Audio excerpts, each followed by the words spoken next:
அதிகாரம் 15. மோவாபின் பாரம். இரவிலே மோவாபிலுள்ள ஆர் என்னும் பட்டணம் பாழாக்கப்பட்டது. அது சங்காரமாயிற்று.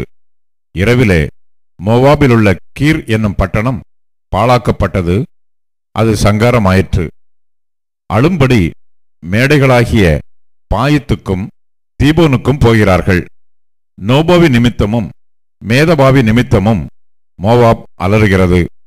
அவர்களுடைய தலைகளெல்லாம் மொட்டையடித்திருக்கும், தாடிகளெல்லாம் கத்தரித்திருக்கும்.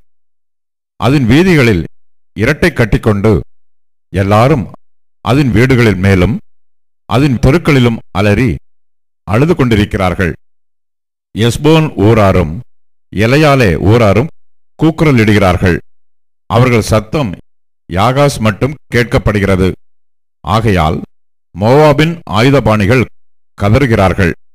அவனவனுடைய ஆத்துமா அவனவனில் கிளேசப்படுகிறது.